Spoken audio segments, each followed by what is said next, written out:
அகில இந்திய real estate கூட்டமைப்பின் தேசிய தலைவர் ஹென்றி அவர்களின் பிறந்தநாளை ஆண்டுதோறும் ரியல் எஸ்டேட் துறையின் எழுச்சி நாளாக கொண்டாடப்பட்டு வருவதைத் தொடர்ந்து இந்த ஆண்டும் அவருடைய பிறந்தநாளை முப்பெரும் விழாவாக சென்னை வடபழனி கிரீன் பார்க் நட்சத்திர விடுதியில் அதிக விமரிசையாக நடைபெற்றது.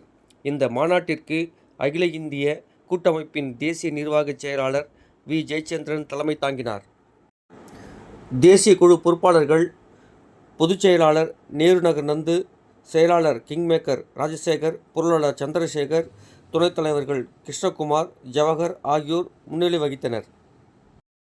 தேசிய செயலாளர் கோவை செந்தில்குமார் வரவேற்புரை ஆற்றினார். மேலும் இவ்விழாவில் சிறப்பு விருந்தினராக தகவல் அறியும் உரிமைத்துறை ஆணையர் பிரதாப்குமார், முன்னாள் குடியரசுத் தலைவர் அப்துல் கலாம் அவர்களின் அறிவியல் ஆலோசகர் பொன்ராஜ், ஆம் ஆத்மி கட்சியின் தமிழ்நாடு மாநில தலைவர் வசீகரன், தமிழ்நாடு ஆட்சி மன்ற முழுநேர உறுப்பினர் ஜியாவுதீன், நீதியின் குரல் சி.ஆர். பாஸ்கரன், மதுராவாயல் சட்டமன்ற உறுப்பினர் காரப்பாக்கம் கணபதி, திருப்போரூர் சட்டமன்ற உறுப்பினர் எஸ். பாலாஜி உள்ளிட்ட முகவர்கள், புரமோட்டர்கள், தொழிலதிபர்கள், அரசியல் பிரமுகர்கள் பலர் இதில் கலந்து கொண்டனர்.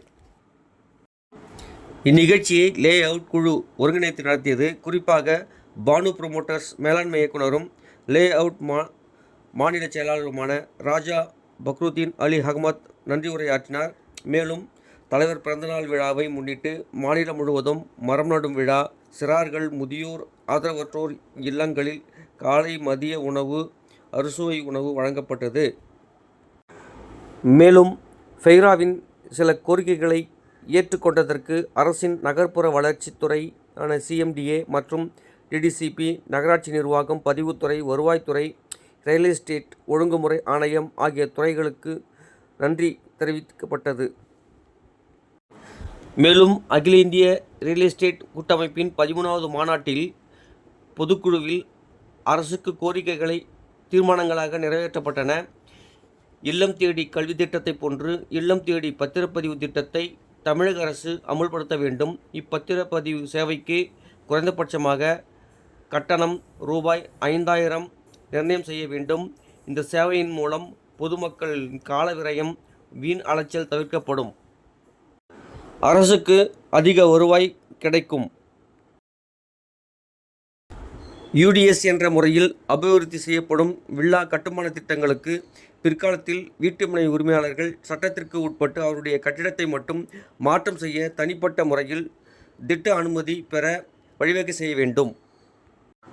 தமிழ்நாடு ஒருங்கிணைந்த வளர்ச்சி மற்றும் கட்டிட விதிகள் அமுல்படுத்தப்பட்ட பின்பு பொதுமக்கள் கட்டிட வரைபட அனுமதி பெறுவதில் மிகுந்த ஆர்வமாக உள்ளனர். எனவே பெருநகராட்சி, நகராட்சி, பேரூராட்சி, ஊராட்சிகளில் நகர கட்டமைப்பு துறை தேவைக்கேற்ப அதிகாரிகள் மற்றும் அலுவலரை நியமிக்கப்பட வேண்டும்.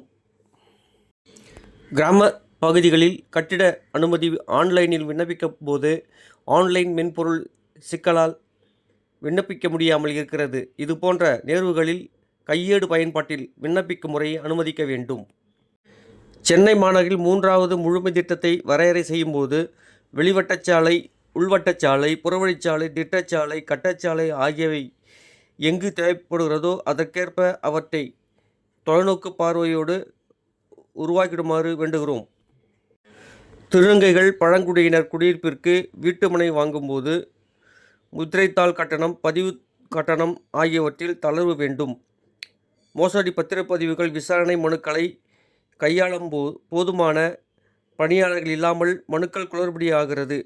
எனவே விசாரணையை பதிவு செய்ய மாவட்டந்தோறும் தனி மாவட்ட பதிவாளர்களை நியமிக்க வேண்டும். முதலான கோரிக்கைகளை நிறைவேற்ற வேண்டி தீர்மானங்கள் நிறைவேற்றப்பட்டன.